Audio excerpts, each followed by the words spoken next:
అసెంబ్లీలో ఎమ్మెల్యే బాలకృష్ణ గారు చిరంజీవి గారి గురించి వ్యాఖ్యలు చేయడం, చిరంజీవి గారు విదేశాల్లో ఉండి కూడా దాన్ని ఖండించడం, తర్వాత బాలకృష్ణ వర్సెస్ మెగా కంపౌండ్గా సోషల్ మీడియాలో ఫ్యాన్స్ వార్ అనేది జరగడం, ఆ తర్వాత అది ఎక్కడ ఇప్పటికీ కూడా చల్లబడడం లేదు.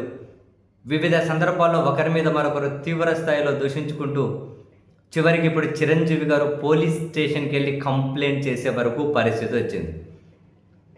అవును, నిన్న రాత్రి చిరంజీవి గారు వెళ్ళి పోలీస్ స్టేషన్లో ఫిర్యాదు చేశారు.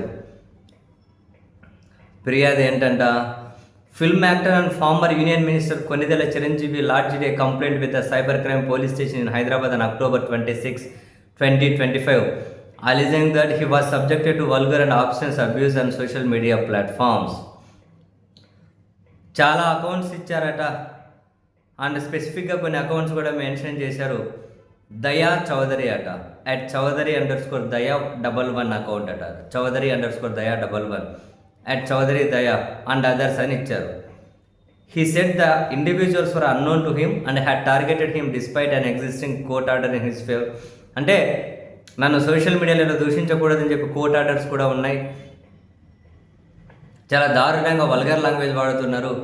ఏదో ఆ పదాలు కూడా రాశారు. అంటే ఇంకా ఎల్తో స్టార్ట్ అయితే వరుసగా స్టార్ మార్కులు పెట్టారు. ఆ విధంగా తిడుతూ ఉన్నారు అని ఒక రిటర్న్ కంప్లైంట్ ఇచ్చారు. పోలీస్ ఆఫీషియల్స్ గారు కన్ఫర్మ్ చేశారట. They had received the complaint around 9 Indian Standard Time, 9 PM, October 26, and were examining the matter. Further action will be initiated after preliminary verification of the handles mentioned in the actor's complaint అట. So complaint చేశారు. మొత్తం మీద అయితే చిరంజీవి గారు versus Balakrishna గారు, ఈ చిరంజీవి గారి compound, Balakrishna compound, Nandamuri compound తీవ్ర స్థాయిలో దూషించుకుంటూ ఉన్నారు.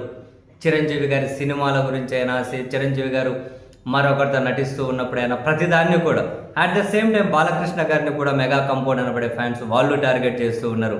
చివరికి చూడండి ఎంత దూరం వెళ్ళిందో.